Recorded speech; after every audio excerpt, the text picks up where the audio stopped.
Bonjour à tous, bienvenue dans cette nouvelle vidéo, bienvenue sur ma chaîne YouTube. Donc aujourd'hui je vous propose une vidéo métier de l'urgence. Donc je suis avec la société 360 à l'hôpital Henri Mondor de Créteil et on va faire la rencontre de Louis. Louis qui au quotidien en fait s'occupe de faire les transports d'organes en vue de greffe. Il va nous expliquer un peu sa formation, son quotidien et surtout comment gérer le stress.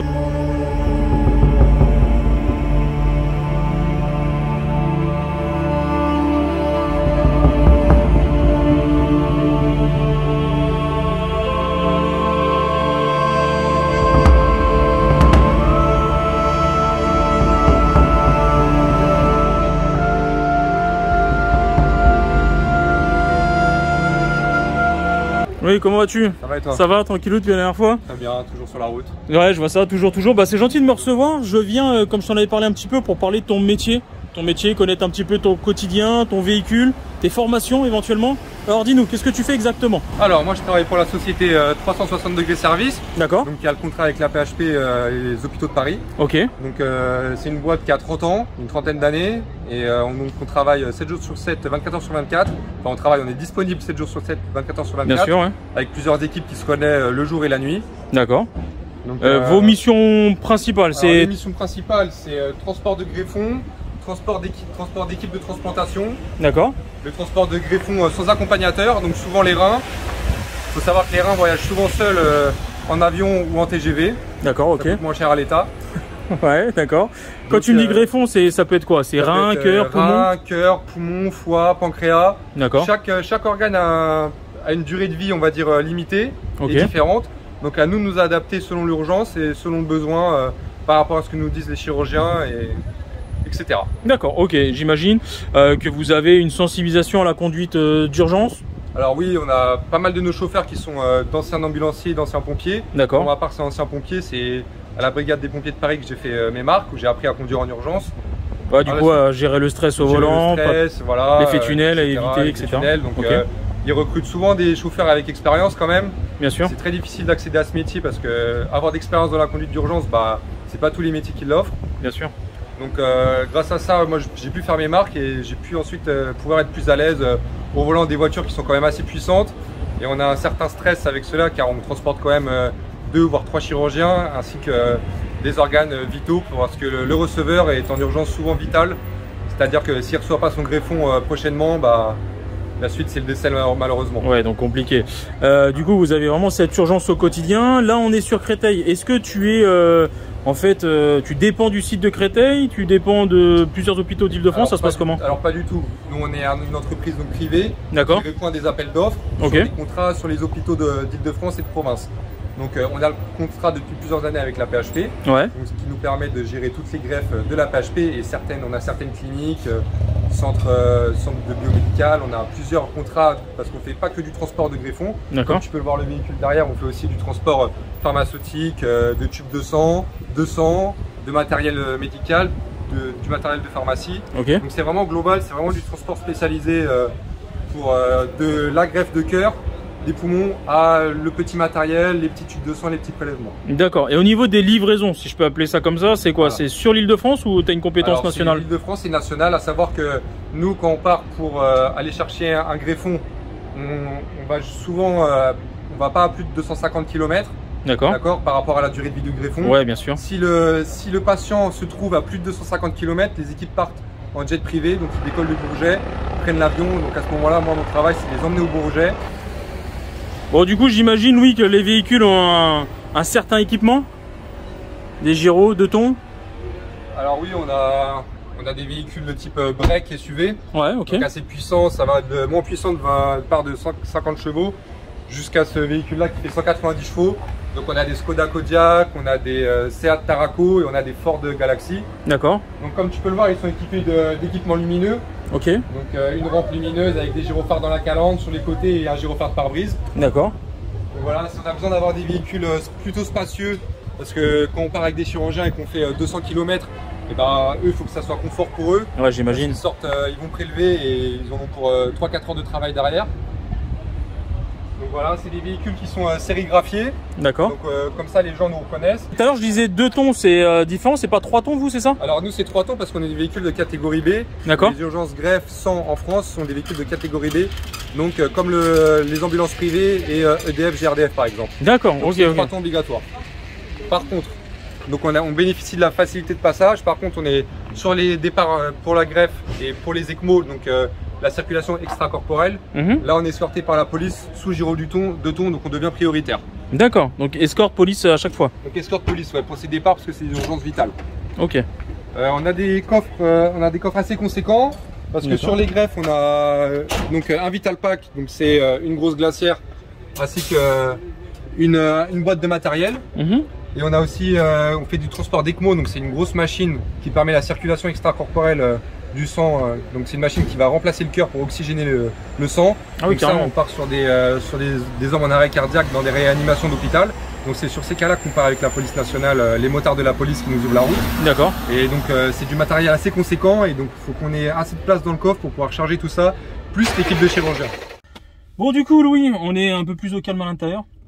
Moins de bruit extérieur, mieux pour la vidéo, étant donné que je n'ai pas encore de micro, j'attends les 1000 abonnés pour m'acheter un micro. Abonnez-vous. Abonnez-vous, ouais, effectivement, merci. Ce métier, alors pourquoi ce métier? Dis-moi tout. Alors moi j'ai toujours voulu faire des métiers en rapport avec l'aide à la personne.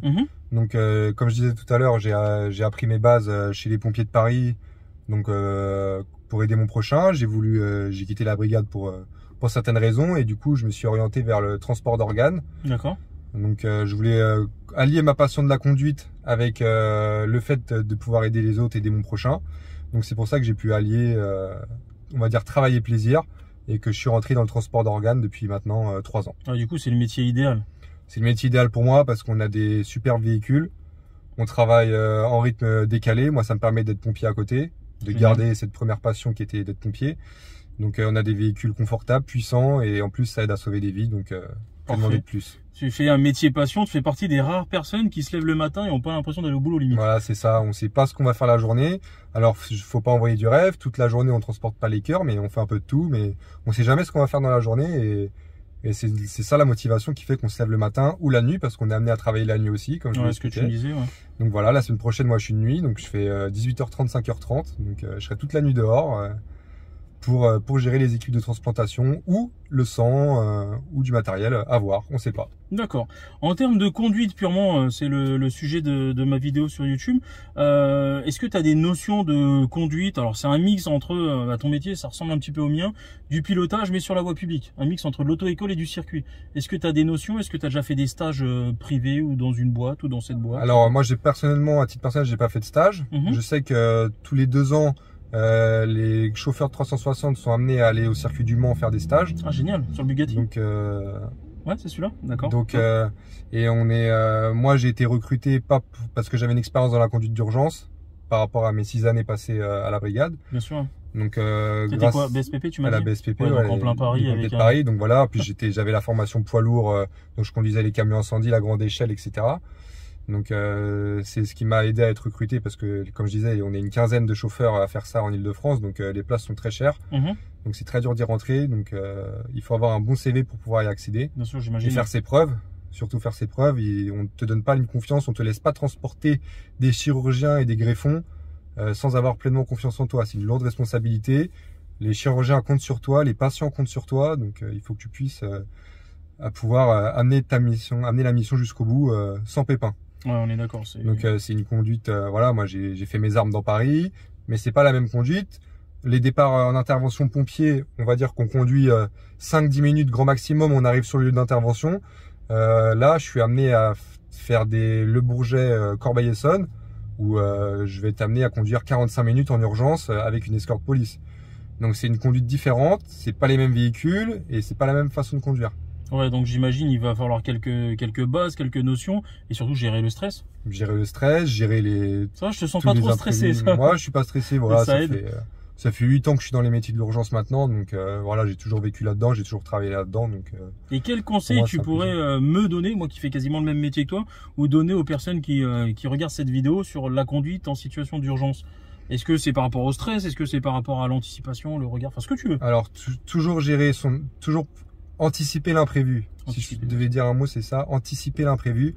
Voilà, c'est pas parce que vous avez le feu vert qu'il n'y a pas une trottinette qui va débouler, un gamin qui va débouler, etc. Personnellement, même avec les gyrophares, je passe le feu vert avec le pied au-dessus du frein Et je balaye du regard droite-gauche parce que je peux croiser un véhicule de police, je peux croiser un véhicule de pompier qui va griller le feu. On ne sait jamais, donc toujours anticiper sur la route. Il faut toujours avoir des yeux partout, les angles morts, etc. Parce que surtout, typiquement dans la conduite parisienne, tous ceux qui ont déjà conduit avec des gyrophares sur Paris savent que ça peut sortir de partout. Très intéressant tout ce que tu dis, ça me rappelle un peu mon boulot. Et il y a une petite chose que tu m'as dit qui est intéressante, avoir le pied au-dessus du frein. Voilà. C'est quoi? C'est quelque chose que tu as appris? C'est moi, on me l'a pas appris, c'est un peu une règle que je m'impose, voilà. Je passe jamais à un carrefour pied au plancher. Parce que comme j'ai dit, on sait jamais ce qui peut arriver. Quand on traverse un carrefour, on n'a pas la visu sur la route qu'on va traverser. Bien sûr. Donc toujours le pied sur le frein. Et ça te permet quoi du coup pour toi le pied? Bon, moi, ça me permet d'anticiper et d'avoir ce pré-freinage, si je peux appeler ça un pré-freinage. Bon, déjà je ralentis, mais voilà, je suis déjà le pied sur le frein et prêt à bondir dessus. Tu gagnes en temps d'exécution, en temps d'exécution, en temps de réaction. Tu es déjà mis en stage chez moi toi en fait. J'ai passé quelques heures, on a déjà discuté. Effectivement. Ouais. Bon bah écoute, merci en tout cas. Ah, bah tu vois, j'ai la régule qui m'appelle. D'accord. Allô? Ouais, j'y suis. Ouais, bah c'est juste en bas là. Pour un cœur? Ok, bah je me mets en route, je te tiens au courant. Envoie-moi la course sur l'application. Yes, parfait. À toutes. Ouais, du coup, t'as un appel en pleine interview là. Je regarde sur l'application. Ok. Donc je te cache le nom de l'hôpital. Donc voilà, tu vois. On va chercher un cœur avec l'équipe et on va aller direction Le Bourget. Et donc comme ça l'équipe et le cœur va pouvoir décoller pour la province. Tu le récupères ici là directement? Ici, ouais, en bas. Ça tombe bien, on est sur place, je peux venir avec toi? Ouais, bien sûr. Bon bah écoute, c'est parti.